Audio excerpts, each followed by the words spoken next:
Hello and welcome to Vikings Territory Breakdown. I'm Joe Oberly, senior writer at VikingsTerritory.com and PurplePTSD.com, and that's Mark Craig. He's from the Star Tribune. He's the NFL writer there and the Vikings writer, NFL insider, and he for the Star Tribune and StarTribune.com. And I know Mark is he's giddy beyond repair because training camp's back in session. That's Mark's favorite time of the year. He loves going out to TCO or Winter Park or wherever, talking to the players and the coaches. And what do you think, Mark? You pumped up for training camp 2024? Well, it used to be a lot more fun when I was loading the cooler up and heading for Mankato, but now it's just practices that that you stand there and watch the whole practice. So, the vibe in Mankato was a lot of fun for the fans. It was, I think, fun for the players and fun for everybody. And this is just more of a kind of a sterile NFL, just practice, But yeah, it's time to kind of see what they got and move it to the next phase. The fans do show up on Saturday, I think, for the first time. The 27th is their first practice that's open to the public.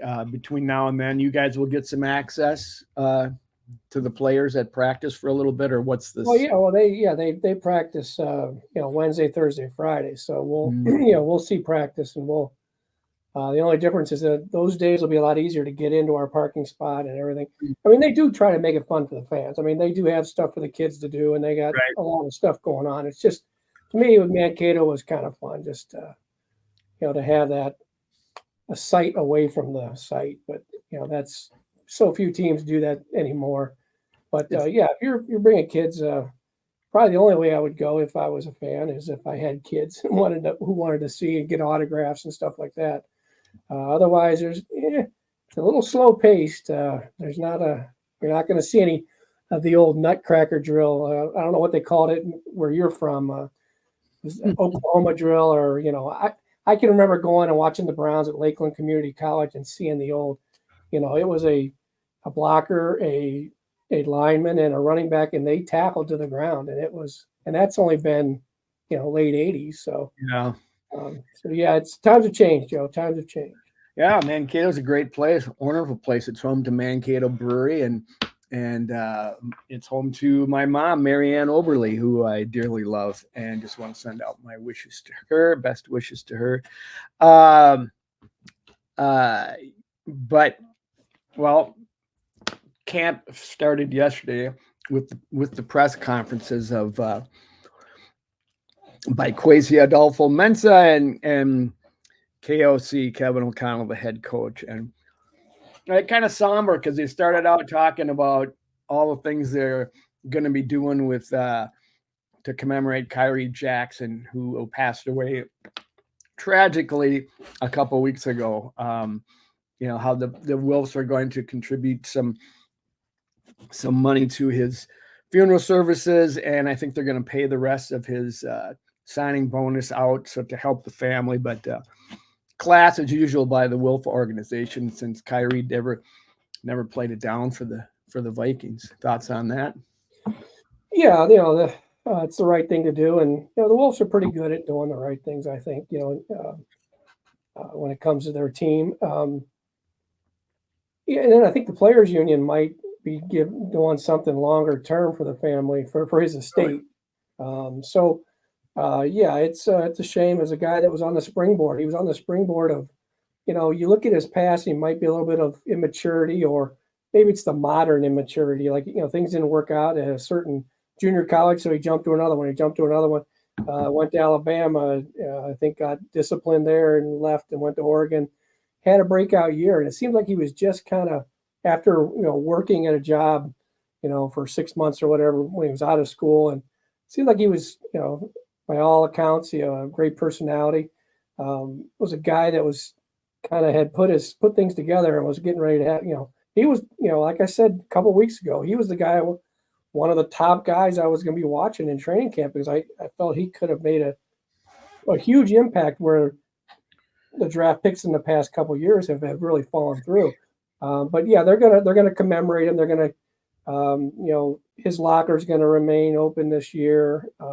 His number, they're going to wear a decal on the helmet, the KJ on the helmet, and I think the coaches are going to wear pins and stuff like that. So, it sounds like a guy that made an impact, a pretty good impact for the limited amount of time that he was there. So, they spoke a lot about that. Really kicked the half of the press conference was probably talking about Khyree, and Kwesi had a good, anecdote about, when he was interviewing him during the top 30, and O'Connell was good speaking about how he personally will use this as, like nothing's promised. There's nothing, tomorrow. I know we hear it all the time when stuff like this happens, but it's their latest version of, we aren't promised tomorrow.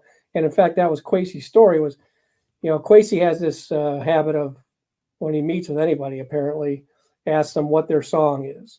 Now, if he asked me that question, it would be the theme song to Andy Griffith, and I'd have to explain why. But you're a hillbilly at heart. I forget the song that Khyree Jackson's favorite song was, but he goes, Kwesi, there are no wishes in life. It's only you only get in what you put out, or get out what you put in.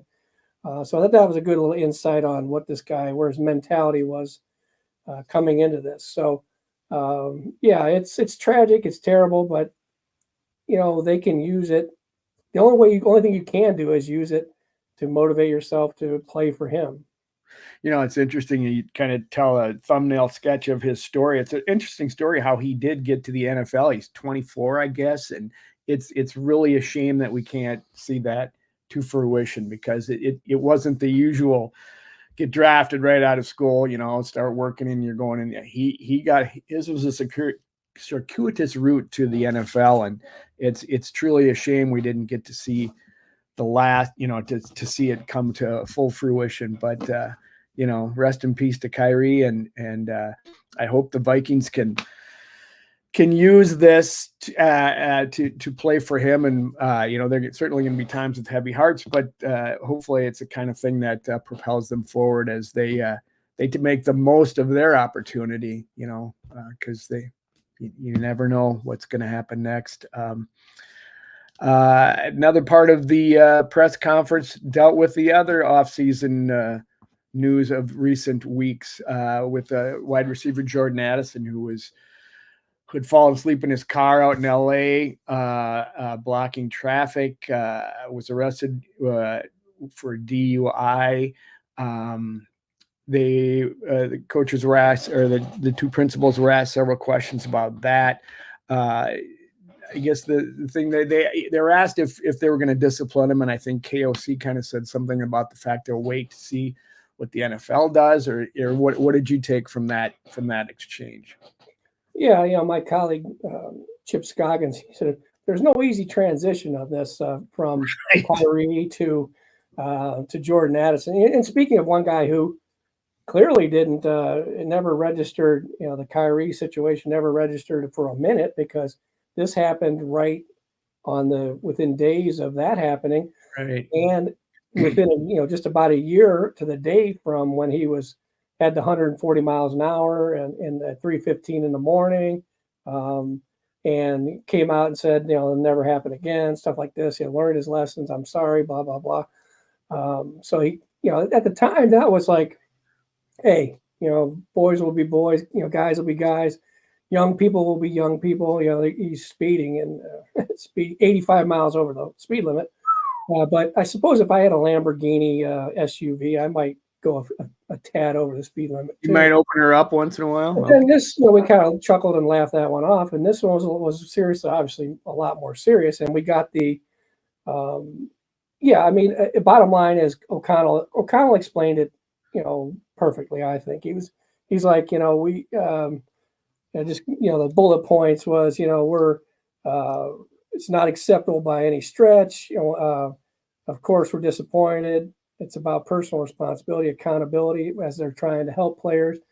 He gave the new version of, you hear this a lot, and especially out there, we want to wrap our arms around him and all that stuff. And he was good on that. He was also good on the accountability part, but the whole wrap our arms around him and just looking forward to getting him here so we can wrap our arms around him.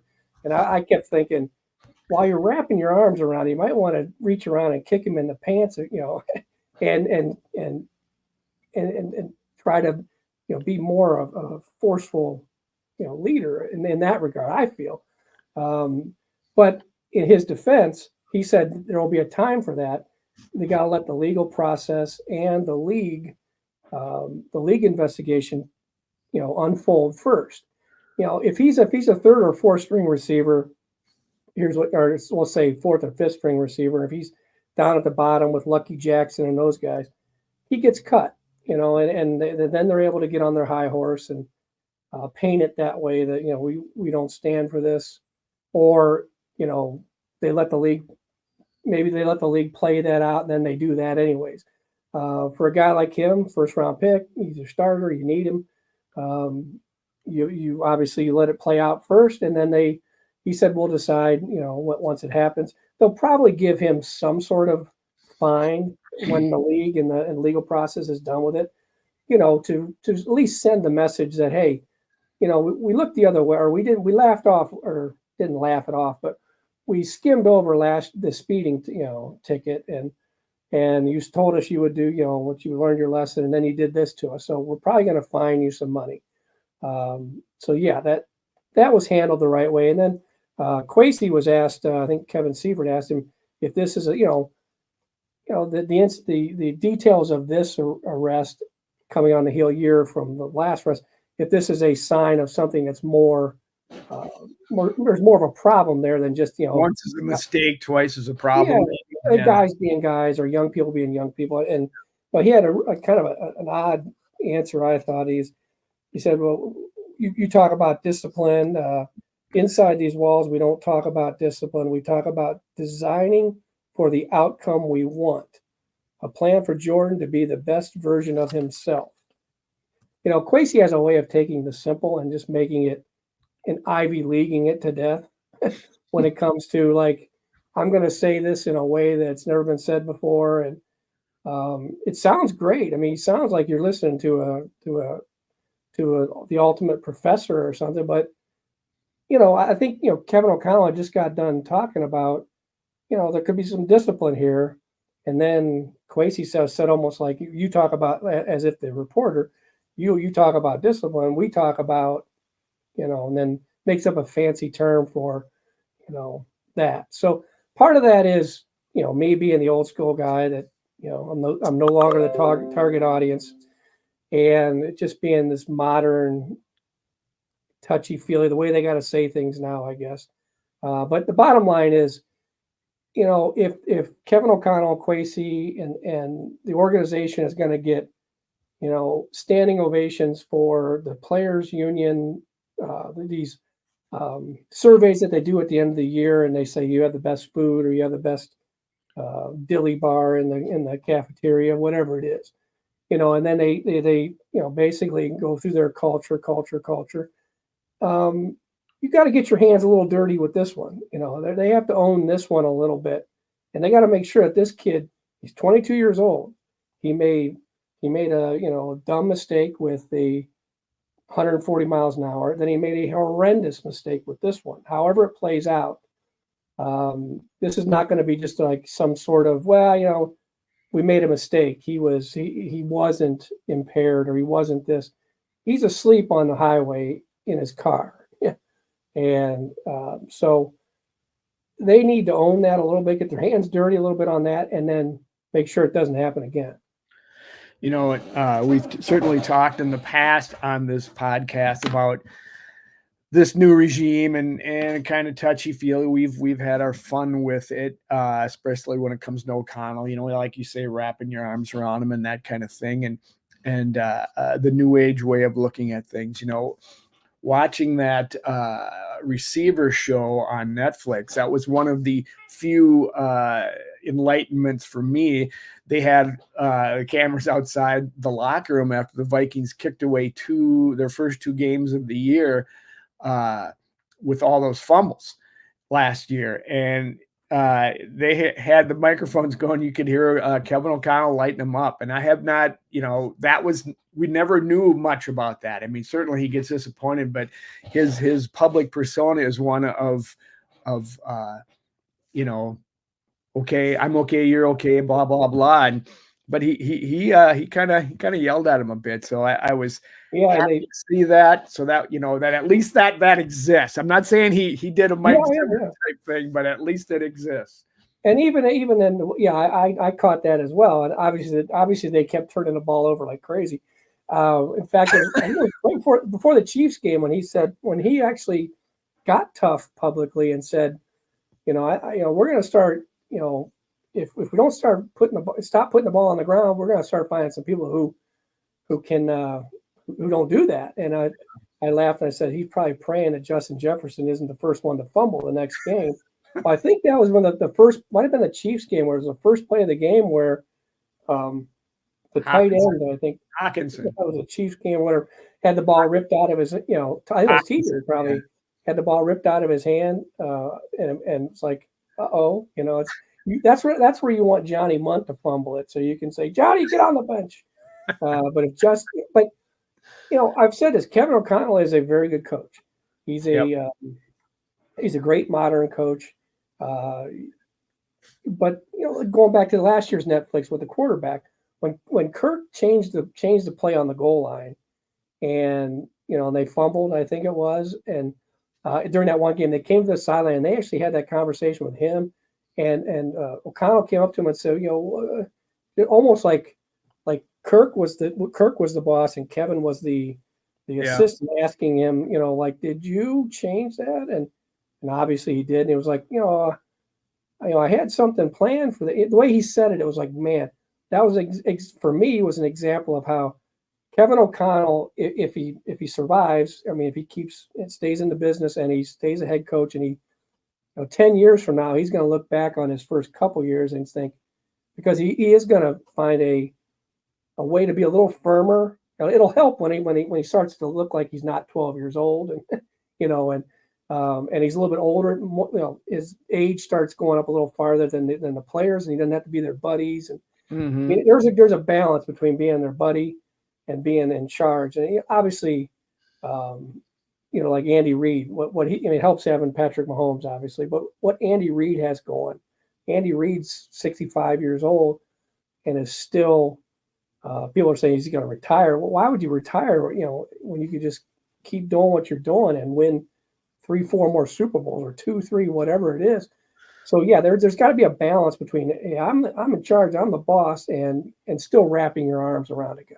Yeah, it's a fine line to walk, and I, as much as I like Zim, I like O'Connell's approach a little bit more, but he does need a little inner Zim from once in a while, because there needs to be a mixture, I feel, and I think it won't be as salty as Zim, but it'll be, you'll get a little more firmness to him, I think, and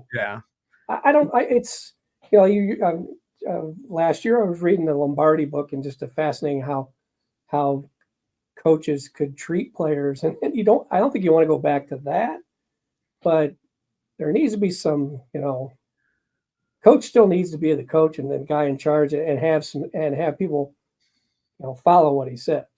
There's a hierarchy for a reason. On that note, the hierarchy here says I have to find a way to segue out of this and into the next. So let's take a quick break and come on back for more with Mark Craig on the Vikings starting training camp. Okay, folks, welcome back to Vikings Territory Breakdown with Mark Craig from the Star Tribune. Still in paper mode, but plenty online, right, Mark? And you never know. You don't know how long the paper version's going to last. But I'm a former paper boy, and so I held on to the paper version for a long, long time because for that reason. And then I finally just said, what am I doing here? Because and I still wish I had the paper version coming to my house because I could use it for fire starter. But maybe I shouldn't. When you keep the paper version like it should be, like it used to be, there's a lot in there. It's incredibly valuable. But what you've seen newspapers around the country doing is they want to do both. They want to keep the print, but not really put all their effort into it and shift online. So yeah, there's a lot to be said. So in some cases where it is a fire starter now, but It's interesting. I mean, I'm managing editor of Minnesota Golfer magazine, and we have done the same thing. Back and forth between print and digital version, and we do both. And in fact, we cut down a couple of years ago to 2 of 4 print versions, and then we found out that our readership still loves to see those golf photos in a print version, and so we've gone back to 4 versions. It's an expense, to print those, to mail them, and I'm sure that's something that's going to be, help driving those decisions going forward. But for right now, old guys like you and I still got that print magazine in front of them. Well, yeah, I mean, and there's ads in that magazine. Well, believe me, I know about. It's like my version of going back to the 1980s is your deadlines of saying the published date is 2026. We need your story tomorrow. Joe, the person I'm writing about is going to be 4 years older than when I just filed my story. Yeah, no kidding. Well, I'm sure that if our readers didn't come in for this discussion, but yeah, they've all left. We'll have to have it on the back nine sometime. Yesterday at the presser, another big topic came up. I guess I should say 38 veterans showed up yesterday. I think it was the rookies that needed to be there, but a bunch of veterans showed up to TCO, and including them was TJ Hawkinson, injured tight end who wrecked a couple ligaments in his knee last year. He's been an off-season talker just because, the conventional wisdom is he won't be back till October. Well, he's going to begin the season on the PUP list. But then, of course, they said their usual he's ahead of schedule. That's just right after it was a successful surgery. The next thing you hear is he's ahead of schedule, right? Those are the things you're always going to hear whether they are or not. Well, I think the only unsuccessful surgery I've ever heard of that I was covering a team was Khyree Floyd. But even whenever Khyree Floyd came out of his, they probably said it was successful. So, yeah, he's, who knows what schedule is anymore. When you look at what Cam Akers did coming back from the Achilles, what Adrian did in 2012 from 11 to 12. Alfred Anderson, back in the day, came back from 2 ACLs. Yeah, so I mean, Adrian redefined what it was like to come back from a major injury. I mean, but yeah, he probably is ahead of schedule. He got hurt on that, that low hit against the Lions the day after Christmas, I believe. So, and this team really errs on the side of caution when it comes to bringing back players slowly and surely and making sure that they're safe on the field. So yeah, the common sense is he's probably going to be out the first month. So and he goes on PUP, and that all adds up that he's going to be on. That he's not going to do anything. He's certainly not going to play in the preseason. He's probably not going to do any team stuff while in training camp. So and no individual stuff except working off to the side. So that's going to be a guy that's going to be tough to replace him, because he's, especially when you got a new quarterback that really needs his ability to find gaps in the defense and sit down and catch the ball. Well, given that he is going to be not playing right away, what does that do to the tight end position? They had it, I thought, personnel wise, in a good shape last year with TJ Hawkinson, and you had Johnny Munt behind him. You had Josh Oliver, they picked up last year, and then you got Nick Muse back there. Now you're not going to get TJ, so then they go and get Robert Tonyan from from the Bears, used to be with the Packers somewhere else, but they really value this position. There's no question about it. For them to go get Tonyan, and pay that money. So what are your thoughts on the tight end position? How do you see it playing out? First when the season starts, and maybe then when TJ comes back. What do you see? How do you see it filling out? Well, it's one of the top competitions, I think, one of many in camp is, Josh Oliver and Robert Tonyan, and I think Johnny Munt's probably still, and Nick Muse are probably still the backup guys. But bringing in Tonyan, who was outstanding when he was in Green Bay with Aaron Rodgers, not so outstanding when he's in Chicago with no quarterback. So it'd be interesting to see what he does with a rookie or with Sam Darnold. I mean, it sort of diminishes the expectations of everybody, even Justin Jefferson. Whenever you think, okay, this is not going to be as good a quarterback or as experienced a quarterback as you would like to have with these guys. But I think Tonyan, I like him going in, to be the starter. And Josh Oliver is obviously, he was brought in on day one of free agency a couple years ago to be the blocking tight end to improve the running game, which didn't happen. But he's a good player. He's not as much of a receiving tight end as even Johnny Munn is. So you have a nice mix. With TJ, you had a nice mix. When TJ gets back, you still have that nice mix, and you have this Robert Tonyan. I think they could be stronger whenever TJ gets back. Now the key is to weather those 3, 4, 5 games while he's out, and then get him in there. And then, you got to get him up to speed. So, that first half of the season for TJ could be kind of a wash. So this is an important signing, I felt, getting Tonyan, and didn't pay much for him. So, yeah, I'm excited to see, what they have going behind TJ. Any of those guys gone? I mean, since you bring in Tonyan to that group and nobody else is gone, I mean, they re-signed Munt, I believe, in the offseason. And, you still got TJ, you still got Josh Oliver, and then you Muse, and you bring in this Tonyan. I mean, does somebody have to go at that point? Well, yeah, I think, to start the season, TJ's not going to count against your roster, so you'll have a spot. He'll be on. I mean, I'd be shocked. He goes on PUP. You're not going to pull him off for the first game. So right. So he starts the season on PUP, and then I don't. The rules change so much. I don't know if that means 4 games that he has to miss, or 6. I'm not sure. Yeah, so you have to miss the start of the season. But yeah, when he comes back, then if Nick Muse a guy that goes to the practice squad. I mean, the practice squad rules are so much more team friendly now than they used to be.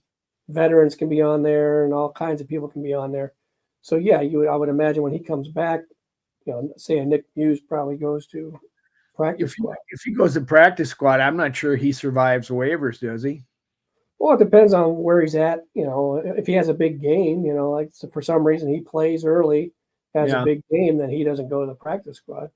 But for right now, they're. I like how they, I like who they got and what they did for the price they paid. To make up for the fact that TJ's not going to be around the first part of the year. So, how do you rate this position as far as strength? Well, without TJ, it's a C. TJ comes back and Tonyan still has some gas in the tank. It's an A, I think, because you have Oliver, who's a good blocker. You have Johnny Munt, who even Kevin O'Connell said he's a great, one of the strangest compliments I've ever heard was he's the best number 3 tight end in football. He might be right, he might be right on that one. So yeah, with TJ healthy and these other guys and filling in cracks, I like it. It's an A position.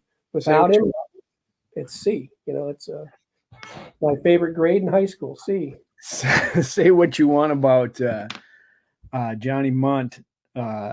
He gets called on from time to time to get a first down. Not often, but he does, and he usually accomplishes it. He's got that what was that H-back tight end we used to have, Kleinsasser, who would just get the ball turned and just bowl forward, Jimmy Kleinsasser was a lot. He was. I know that. I'm saying he's got that style running. Yeah, Right Jimmy Kleinsasser was he was like one of the more unique players. I think whenever Adrian was like in his first or second, those prime years. I mean, whew, Kleinsasser. You could go back and watch the film of some of those runs. There's one in St. Louis where beginning of the year, an 80-yard run, I think, for touchdown. Kleinsasser destroys a guy.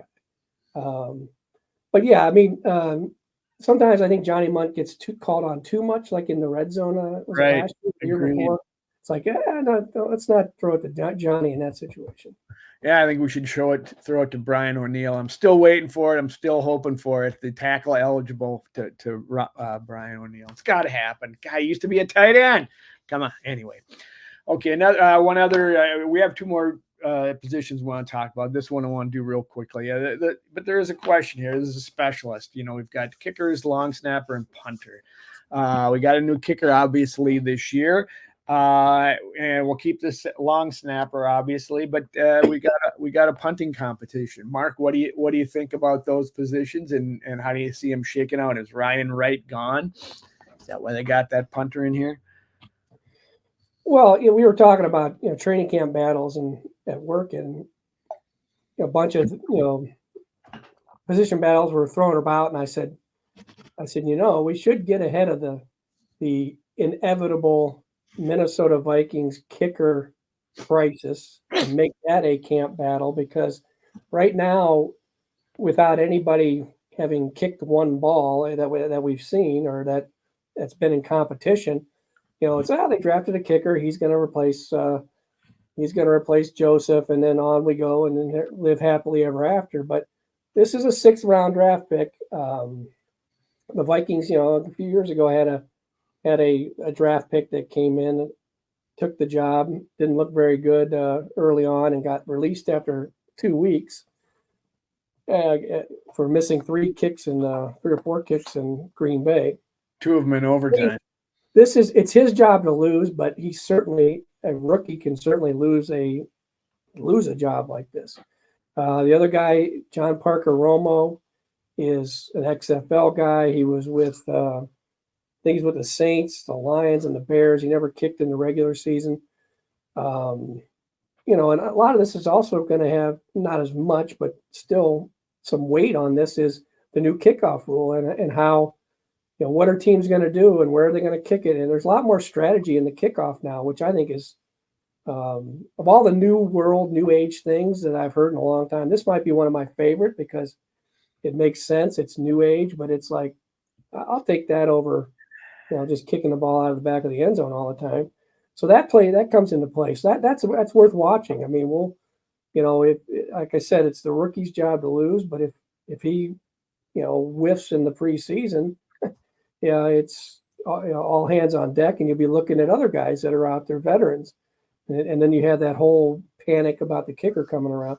The punter, Ryan Wright was the guy that they brought in was Seth Vernon. He's a free agent. He's been out of football, I think, since 2000. Where he was undrafted guy with the Falcons in 2022. Didn't make the team. He's been out of football since then. He's a long shot, but Ryan Wright 2 years ago was a long shot. He came in as this. He was wearing some defensive tackle number, and you're like, that's a small defensive tackle. And then you looked at the roster and went, hey, that's a punter. And then you went, that's a really big punter. And he was outstanding. I think he had 1 touchback the entire year. Yeah, Might have been in the playoff game. So he went the entire regular season, outstanding punter. And then last year he went backwards so far that they brought in this guy to, I think, to just push him and kind of get him refocused. But if he punts like he did last year and not like he did as a rookie, he could be on his way out. Wow. So question marks both at kicker and punter. That's not exactly what you want. Yeah, and when you're talking about those positions, it's not necessarily it's just those 4 guys. It's those guys, and then a veteran punter or a veteran kicker that comes in. Like when things start to go south, it's typically not like, oh, we're just going to take the exit. Like if things go south on a rookie, you're going, wow, we're going to take the XFL guy. It's like, oh, which veteran guy? How old is Gary Anderson? Is he still up fishing somewhere? Maybe Gary Anderson can come in at 72 and kick a few. Yeah. While we're talking special teams, I forgot to mention this. Najee Thompson was placed on the PUP list as well, and he's a big special teamers, isn't he? Oh, he's the best. Yeah. He made the team as a special teams guy. He's a corner, but if you had to put Najee in the game at corner, you'd be in trouble. I would assume, because he made the team strictly as a special teams guy, and he becomes more important this year with the new kickoff rule. Also, Andrew Van Ginkel, KOC said he should start ramping up his work towards full participation. They expect him to get rolling him pretty good. So that's good news that he's because he had an off-season injury, and they probably won't give him a lot right out of the gate, but they'll get him up to speed pretty quick. Right? Well, he had a foot injury in the Miami's regular season finale last year. That he had a Liz Frank injury, which, it can be. I think the first time I ever heard of it was when I covered the Gophers, and Thomas Tapei had it in a practice, and that really changed the course of his career. Other guys have had Liz Frank injuries, and it's been serious. It's good to hear that he's ahead of schedule. He hasn't done anything in team competition in the off season, which they've been careful with him, and it looks like he's definitely ahead of where TJ is in his injury. So yeah, I mean they're not real deep there at that edge rusher position, and this is also a guy that comes, he played for Flores. He knows Flores' defense. Flores knows how he can use him in different roles. So it's good to hear that he's, it probably won't be day one at camp. It'll probably be a slow, maybe week 2. He comes in and he's up to speed. Yeah. Okay, time for another break. But the KLC and Kwesi also talked about the quarterback position yesterday, so I think we got a hit on that. So come on back, and we'll take a look at who's going to be playing quarterback for the Purple this year, because Mark knows. There's no question about it. Come on back to Vikings Territory Breakdown. Okay, folks, welcome back to the Vikings Territory Breakdown podcast with Mark Craig from the Star Tribune. Mark, Kwesi and KOC, they chatted about the quarterback position, something everybody wants to know about. They talked about it yesterday at the presser, and KOC kind of hinted there's going to be a competition there. He did say that Sam Darnold will get the majority of the snaps with the ones, but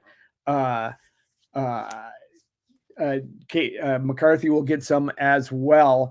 I wonder how much that will be. I wonder, there's still speculation all over the place that, he's going to be the starter. McCarthy's going to be the starter day one. I just don't see that. I don't know why you would do that. Let the guy, I mean, if, you want him to get some experience going forward, but ease him in. Don't just say, okay, dude, you didn't play in the preseason because you're our starter and here you go. But I think they'll give him a lot of reps in the preseason and let him get his feet wet that way. Don't you think? Well, there's speculation all over the place, and guess what? None of it's wrong because it hasn't happened yet. I mean, it literally has not happened yet. We don't know what's going to happen. We don't know what's going to happen in the preseason. We don't know what's going to happen in the scrimmages against the Browns. These joint practices, I've always kind of poo-pooed them, but that's a hell of a defense you're going to be going up against. And granted, you're not going to be getting hit, but you're going to have Myles Garrett coming off the edge and Zadarius Smith coming off the edge, and some of these old names like I think Dalvin Tomlinson is still there. Him coming up the middle, stuff like that. He's O'Connell said, outside of saying Sam Darnold was the number one quarterback coming out of spring, he also said, I have no preconceived depth chart, and I believe him. I think he wants to see, when they start ramping stuff up, what is JJ McCarthy going to do when they ramp it up? Clearly, he's preparing. What he wants to have happen is J.J. McCarthy to be ready sooner the better. Yep. And, while J.J. McCarthy doesn't have the experience, he's competing against Sam Darnold. And Sam Darnold, I know we're supposed to say this is his best, situation that he's ever had. He's with O'Connell. O'Connell's going to work magic, whatever. To me, he's still Sam Darnold with 6 years of evidence that he's not what he was billed to be, obviously, when he came into the league.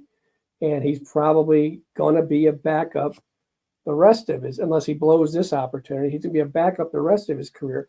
So it's just a matter of when J.J. McCarthy is able to understand, set his protections, understand that enough of the offense that they can be diverse enough to win a game, and and be able to protect himself. And I feel like it will happen by week 1. I think he will start week 1.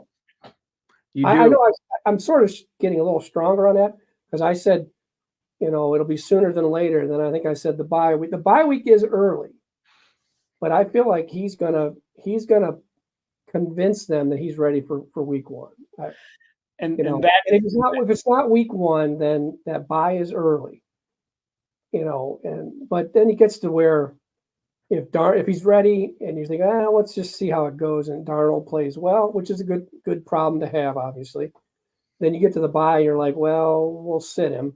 But we don't want to bring him in then. And then, to me, I just feel like he will pass. It's not about like taking a risk on him. I think he will perform better in training camp in the preseason than Sam Darnold will. What makes you say that? Have you seen anything of him? Or what? Well, as an Ohio State fan, I saw a lot of him. I saw a guy that knew how to win. I saw a guy who knew how to run a pro-style offense. I saw a guy who may not have thrown the ball around like it was Texas Tech's air raid offense, but completed like 73% of his passes. A guy that just in the limited amount of time you see on film that O'Connell was showing us, and I was obviously watching it real time, watching Michigan, rooting against Michigan. He has a zip on the ball. He's got accuracy. He's got guys only lost one game, I think, in high school. Yeah. College. He's won a high school national championship. He's won a college national championship. He's like born to do this. Going to the football academy down there in Florida. I just feel like it's not going to be too big for him. I feel like he's going to, now that not saying he's going to start off and have CJ Stroud's year where, CJ Stroud looked like a 10-year veteran from day one and won Rookie of the Year. I'm not saying he's going to come in and have great success right away because the offensive line will play a role in that. But what I'm saying now is I feel he's got enough to beat Sam Darnold in a head-to-head competition in the preseason and training camp. And that's the criteria it's got to be, that he is the better guy on week 1. Not that he's the guy of the future and we got to get him going. He should be playing if he's better than Sam Darnold on week 1. Yes. A, that's what you want. B, if you start straying from that, you lose your locker room, you lose Justin Jefferson. If J.J. McCarthy has a spark in the preseason and you sit him in week 1, Justin Jefferson on Thursdays might say the right thing, but you're going to start losing him. You're going to start losing, Jordan Addison. You're going to start losing the locker room, and it doesn't make any sense. If he's ready, if he beats Sam Darnold in training camp, you start him, and then you have to have, the next thing that it runs into is you got to have a pretty long leash on him. You don't want to pull him in week 1 if he freezes up. So that's the risk you run. So you better be very confident. And I think Vikings fans, this is, we talk about Kevin O'Connell being touchy-feely, blah, blah, blah, and all this other stuff. But for this decision, it's comforting for Vikings fans, I would think, to have Kevin O'Connell with his hands on this situation, with his arms around this situation. This decision the easier decision is to start Sam Darnold, isn't it? Yes, I absolutely. And some of the fan base won't want that. Some of the fan base will. They don't want to send a guy out there who's not ready, or maybe send a guy on the campaign trail who's too old. Kind of thing. Just sorry. And instead, this is a huge decision for O'Connell, because that's the easy decision to play Sam Darnold and say, yeah, we're bringing along slowly. You cannot argue against that. But I don't think he's compelled to start him week one. I think it's so. I think there's going to be a lot of decision making going into that, so that decision, when it happens, is going to be monumental. Well, it's going to be, we're sitting here trying to project what the future is going to look like. There will be 3 preseason games, and they will play in them. They have to play in them. I mean, you can't sit. I don't think you can sit Sam Darnold in a competition like this, or JJ McCarthy. So I feel like they both are going to have to play. I know that goes against the Vikings, what he does, but if they play, then I think the starting offensive line has to play. You're going to have to use the preseason as much as you want. That's the wrong thing to do. You're going to have to do it. And it becomes a hard decision if they're neck and neck and you don't know what to do. Then I think Sam Darnold wins the tie. Tie goes to the veteran Sam Darnold. Then that's a safer pick. And you're like, but if JJ McCarthy has, I know the preseason games, but if JJ McCarthy has some drives in the preseason, they're like, wow, this guy has something. And I know you can't, you got to temper it a little bit, but if it's something there, and clearly ahead of Sam Darnold, I don't think that's a hard choice. If they're neck and neck, that's a hard choice, but you go with the veteran. If JJ McCarthy makes it easy on you and stinks out the joint, then you put Sam Darnold in and you work more with JJ, as Vikings Nation labels it a bust, and we got to blow everything up and tank for whoever is next year's number 1 pick. Well, you can put Sam Darnold in right out of the gate and tank the season, because next year, when they got all the cap room, was when they're going to make their move. Well, then they got to get another quarterback. Oh, God. Oh, good Lord. If he throws like 3 interceptions in the first preseason game, he's a bust. You need to tank the season. Start Nick Mullins on week 1. Just going to say, what about the other 2? You got Mullins and Jaron Hall sitting there. What happens with those guys now? You got your first. We don't know who's 1 and 2, but we know they are 1 and 2. I mean, I've and I like Nick, but I saw enough of Nick Mullins to know that I wouldn't need him on my team. I don't care if he knows the offense better than Kevin O'Connell.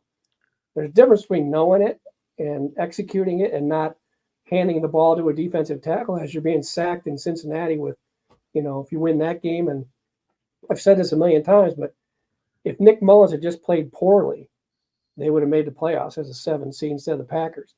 But he played horrendously to the point where it was like, wow, it's hard to picture a guy being more careless with the ball. Yeah. Maybe Brett Favre was, but Brett Favre had, a little bit of good side too. I don't think so. That play where Mullins is on his tail and he's throwing the ball like this, and it went about 2 feet to a defensive lineman on his. And he kept coming back and saying all the right things, and then going right back and doing it again. I've never seen anything like that. And I know he had a bunch of yards against, I think, the Lions or whatever before he threw interceptions. But I'd keep Jaron Hall and see if there's something there. Do you trade Mullins for a low-round draft pick somewhere before the season? Because they don't have hardly any draft picks next year. If someone's willing to do it, I can't imagine they would, but it might be a sucker born every day. Judd Zalgad, your old colleague there at the Star Tribune, said yesterday that you keep the 3 top guys, and then you let Jaron Hall go. You cut him, and then hopefully he goes through waivers, which he thinks he will, and because people would have to put him on their 53, I think, and then you bring him back on the practice squad. Yeah, I mean, they could do that too, I'm sure, but yeah, I don't know. I just it's sort of my stand against Nick Mullins and his role in them. What, where they could have gone with just bad play and not horrendous play last year. Right. Couple non-Vikings notes or kind of related notes. Like Cam Akers goes to the Texans. He signs with the Texans when just a week ago we were talking about him coming back here, thinking the Vikings might sign him if he passes a physical. That didn't happen, and he signed with the Texans, who are a team on the rise. And so what are your thoughts there? Yeah, I know. It's like how many we spent the last month going, well, Cam Akers is, has he signed yet? Well, no, he's going to sign. He's going to sign. He's going to sign. Well, he signed somewhere else. So I don't think it impacts them a lot. They do have Dwayne McBride went on the non-football injury list. Don't know how serious that is. So that makes them a little thinner. Right. But I think they have enough there. I don't know what kind of impact Cam Akers was going to make. I saw it as a bonus signing, like, let's see if he comes back from the Achilles and does as well as he did when he came back from that last one. But he certainly wouldn't have been able to show him much in training camp or the early part of the year. I would imagine he starts on PUP in Houston. But yeah, what Houston's putting together, it's going to be hard to contend in the AFC because of all obviously the Kansas Cities and Cincinnati's and Pittsburghs and Baltimore's and all that, and Cleveland. There, I jinxed them. They won't win a game this year. There you go. But Houston's right there. Yeah, they are. They and they have, I think, 6 former Vikings on their roster right now, which is it's building. There was an offseason changeover from that team in the purple for some reason. One last note. Looks like Packers QB Jordan Love is holding out or holding in. I don't know if I care enough to know, but and he won't participate until his extension is signed. Do you see that to be a long, protracted one? And I'm glad to see that some other team has cap issues besides the Vikings from time to time. Yeah, I mean, it's clearly he holds a lot of leverage. It'll be interesting to see what the Packers do. I mean, maybe Jordan was going through overthecap.com and said, wait a minute, I'm making $13.5 million a year, and which is $21.5 million a year less than Minnesota's receivers making. Yeah, he's clearly, he's in that zone where it's good to have those rookie contract guys who are, you're playing with house money with those guys because they haven't hit the $50 million mark yet. He clearly, he had that horrendous game against the Vikings, that game that Kirk got hurt in. And then after that, it was like he just went up and up and up and up. And he's, hey, hats off to him. Yeah, it's the teams always, when the teams have leverage, they use it. And he has leverage now on them. And, I don't know where this goes. It's interesting to see where this will go because clearly it changes, you're thinking about the Packers if he's not ready or if he's not with them on week 1.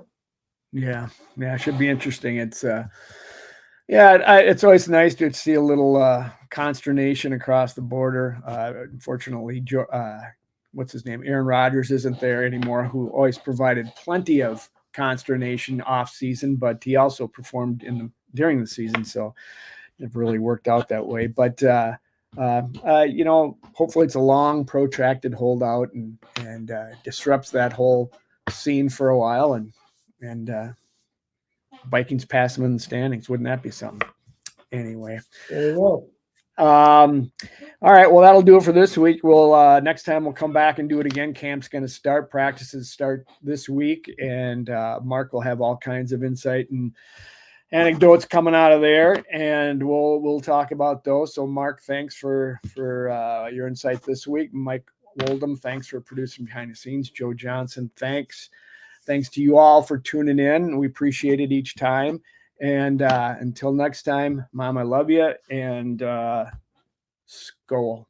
Skol.